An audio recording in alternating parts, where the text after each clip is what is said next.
Menurut keyakinan saya, dalam setiap pusaran kontroversi besar yang melibatkan tokoh nomor satu di sebuah negara, kebenaran seringkali tersembunyi bukan di balik pernyataan resmi, melainkan di celah-celah detail kecil yang sering dianggap remeh oleh orang awam.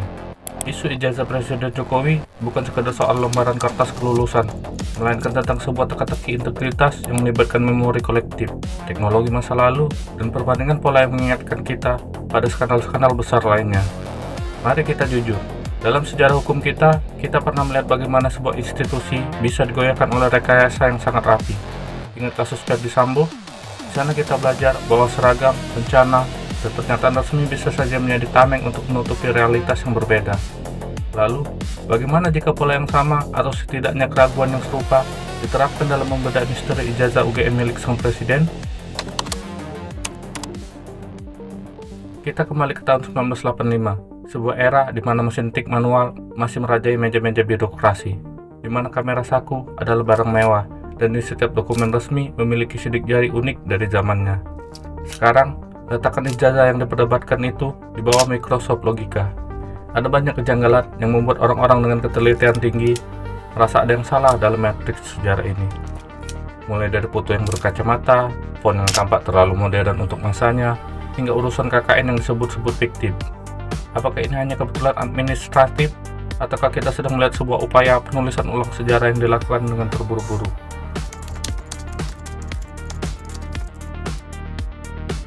Salah satu poin yang krusial yang sering diperdebatkan adalah penggunaan font. Banyak analisis amatir hingga ahli tipografi mempertanyakan mengapa sebuah ijazah dari tahun 1985 bisa memiliki kemiripan luar biasa dengan font Times New Roman yang sangat presisi yang kita kenal sebagai standar Microsoft Word.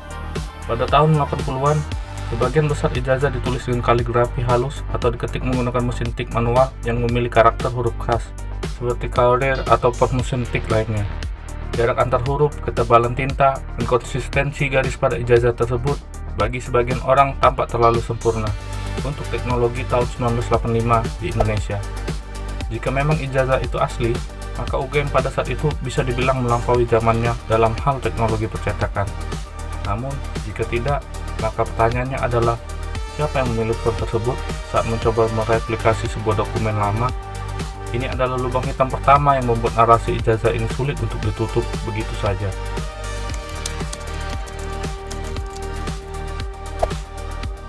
Lalu kita masuk ke soal foto. Ada sebuah narasi yang berkembang bahwa pada masa itu, aturan pas foto untuk dokumen resmi negara sangatlah ketat.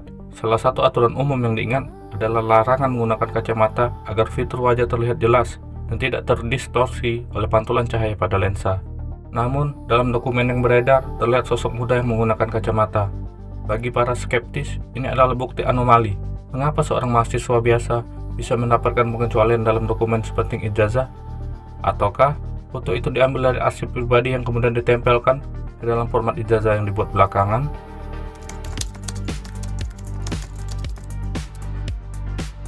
Lebih dalam lagi, kita masuk ke ranah akademis. Munculnya draft skripsi yang diduga milik Jokowi, namun tidak memiliki tanda tangan lengkap dari penguji, menjadi bumbu yang sangat pedas. Dalam tradisi akademik manapun, skripsi yang sah adalah skripsi yang sudah ditandatangani dan distempel. Tanpa itu, sebuah karya tulis hanyalah tumpukan kertas tanpa nilai hukum kelulusan. Ditambah lagi dengan isu KKN fiktif. Ada klaim yang menyebutkan bahwa nama beliau tidak ditemukan dalam catatan resmi kelompok KKN di lokasi yang disebutkan. Jika KKN-nya saja fiktif, bagaimana mungkin ijazah ini bisa terbit? Ini seperti mencoba membangun rumah tanpa fondasi. Di tengah semua keraguan ini, ada satu hal yang menarik. Banyak teman seangkatan yang muncul memberikan testimoni.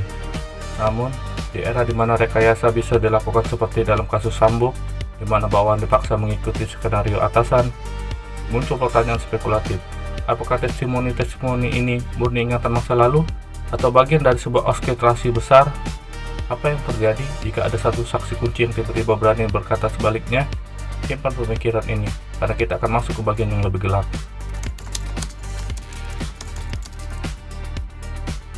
Mengapa kasus Ferdy Sambo selalu ditarik-tarik dalam diskusi ini? Jawabannya adalah kredibilitas institusi. Kasus Sambo membuktikan bahwa institusi negara bisa digunakan untuk menciptakan narasi palsu yang sangat meyakinkan, lengkap dengan barang bukti yang direkayasa, saksi yang diatur, dan skenario yang dikunci rapat. Jika polisi bisa merekayasa kasus pembunuhan di rumah dinas, apa yang menghalangi kekuatan besar untuk merekayasa masa lalu seorang pemimpin?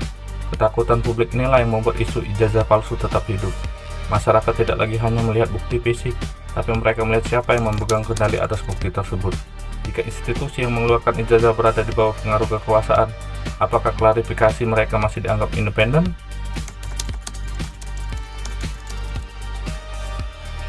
Pihak UGM sendiri sebenarnya sudah memberikan pernyataan resmi yang sangat tegas. Jokowi adalah lulusan mereka. Secara hukum, di atas kertas, masalah ini seharusnya selesai. Namun, dalam sosiologi politik, ada yang disebut dengan kebenaran alternatif. Masyarakat yang tidak puas dengan kondisi ekonomi atau politik cenderung merasa cacat pada pemimpinnya. Ijazah palsu menjadi simbol dari segala ketidakjujuran yang mereka rasakan dalam kebijakan publik. Jadi, debat ini bukan lagi soal kertas, tapi soal rasa percaya. Kita sampai pada satu titik di mana data rahasia mungkin tidak akan pernah benar-benar terbuka sepenuhnya di hadapan publik selama kekuasaan masih memegang kendali. Isu tentang konten roman, foto berkacamata, skripsi tanpa tanda tangan, hingga KKN fiktif, semuanya membentuk sebuah konspirasi yang sangat kuat di benak sebagian orang. Apakah ini semua hanya delusi dari orang-orang yang berseberangan politik? Ataukah ini adalah keberanian yang tertunda yang suatu saat akan meledak seperti bom waktu? Sejarah selalu punya cara unik untuk mengungkapkan dirinya sendiri, entah itu 10, 20, atau 50 tahun lagi. Pada akhirnya, kita dipaksa untuk memilih, apakah kita percaya pada sistem yang ada, atau kita percaya pada insting kita yang mencium adanya bau amis rekayasa. Menurutmu, jika memang ijazah tersebut 100% asli, mengapa pihak-pihak terkait tampak sangat kesulitan untuk menunjukkan bukti fisik aslinya secara transparan dan melakukan uji forensik terbuka guna membungkam semua keraguan ini sekali dan selamanya? Apakah ada sesuatu yang memang sengaja dijaga agar tetap menjadi misteri? Silahkan beri komentar Anda di bawah. Saya sangat ingin tahu bagaimana Anda melihat potongan-potongan puzzle ini dari sudut pandang Anda sendiri.